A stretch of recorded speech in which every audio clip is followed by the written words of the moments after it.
Joker, Folie A Deux, gentlemen.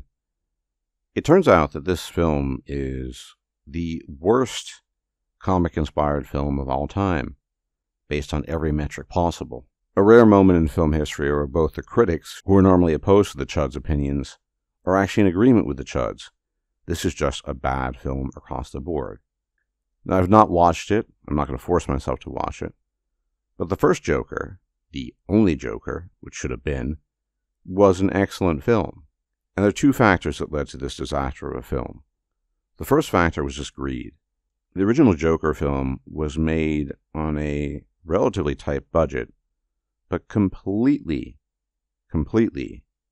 oversold on its expectations, in the sense that it made tons and tons of money. And even though the director and Joaquin Phoenix both said that this doesn't need a sequel and it shouldn't have a sequel originally, ultimately greed won out. That's the one factor. The other factor, which I think is a bit more salient and relevant, is the fact that, if you remember, when the film came out 5 years ago, there was a lot of concern that it was too appealing to quote-unquote inkwells and lonely men, basically the rejects of society. And the public and the critics voiced concerns about this. And so I think this was an important decision that went into the making of the second film to make it less appealing to a certain crowd of people. Disaffected, depressed, unhappy men that actually found something that's relatable in the film, and maybe even to some degree saw themselves in the film. Now, a state of affairs such as this, when it comes to modern Hollywood and mainstream media, simply cannot be tolerated. Because God forbid disaffected men have anything they can relate to or enjoy. So yes, a big factor that went into making this film was greed. They thought they could make a ton of money. They ended up losing money. But the other factor was the positive reception it had. In going into great depth on the difficulties and challenges of mental illness, of loneliness, of just struggling in life, of hopelessness, all these things that made this particular Joker so compelling. He becomes the Joker because everywhere he turns, he's rejected despite his best efforts. He struggles and struggles and struggles. He can't get the help he needs. And that's something that I think a lot of young men can relate to, especially these days. And not just young men, older men too. There's only a small sector of men in this society that are actually wanted. And I've talked about this a lot in the past. Men are only relevant inasmuch as they're doing something important. And the second they stop doing something important, they're no longer relevant. They are no longer human, basically, and they just disappear from the scene.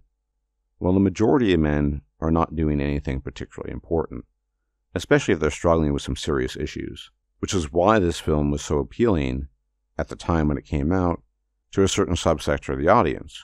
Now, mind you, it went beyond that.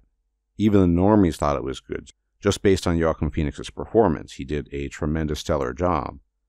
But that appeal to large swaths of men in today's society was almost certainly one of the reasons why they decided to cook up this version of the Joker in Joker Folie A Deux. It's obviously become very feminized, it's not relatable, and it doesn't tap into those dark places that made the original film so appealing and even relatable for many. And I guarantee you that there were ideological reasons for this. Yes, greed ultimately motivated people to make a second Joker film, and they lost money in the process of doing it. But the nitty-gritty details of the film, the components of the film, it's basically a musical with singing and dancing and things that are just wholly inappropriate to the original production, including the Joker being carnally violated in prison, which is just weird. It's just completely disjointed. So in some meta sense, they had no idea what they were trying to do. But one thing I'm certain they were trying to do was to move away from this appeal to the evil, dark-dwelling inkwells that appreciated the film so much.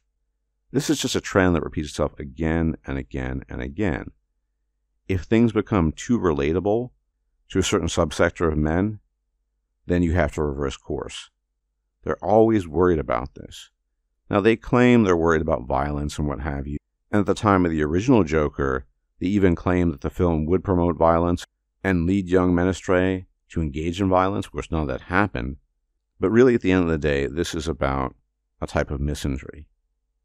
Men have a lot of problems they're dealing with, and they're largely unacknowledged. Yes, they're talked about more these days in sort of fluff media by people such as Chad Williamson and others, but the reality is that these problems are not being addressed, just like the problems of the Joker in the original film were not being addressed. And in a lot of ways, it's the straw that breaks the camel's back, right?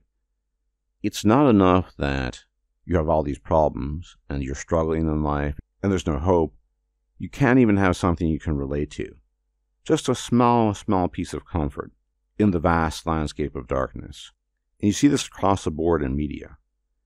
Anything that's remotely appealing to men in a majority is viewed as negative, be it big gazonkut anime girls or the depressing tale of a isolated man struggling that a lot of men find relatable.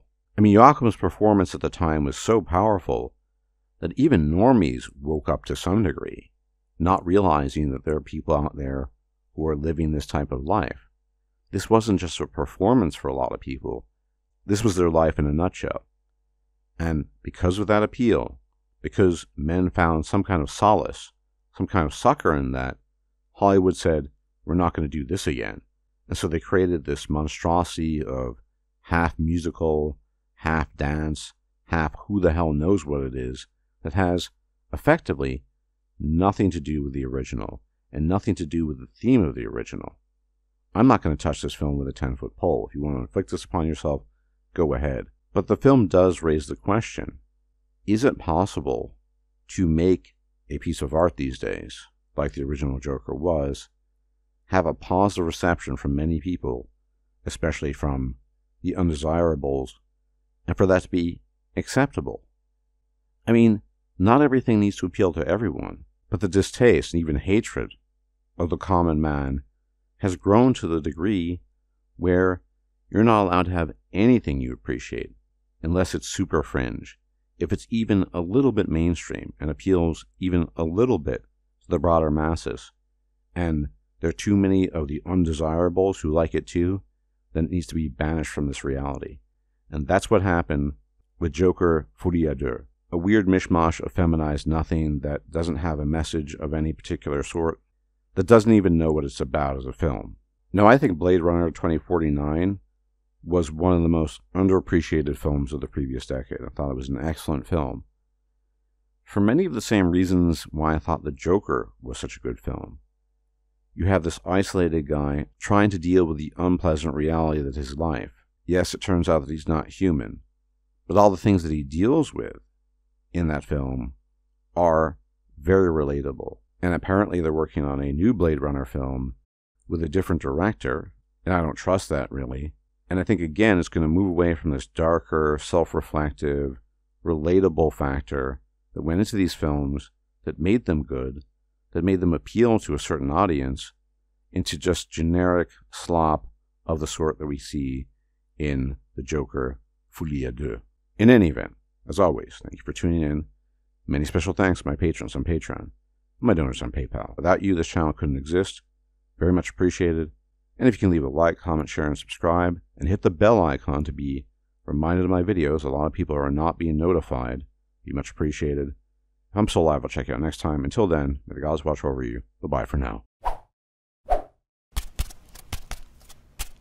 If you liked this video, please like, share, and subscribe. And if you enjoy my content, please consider making a donation or becoming a patron. Thanks for watching.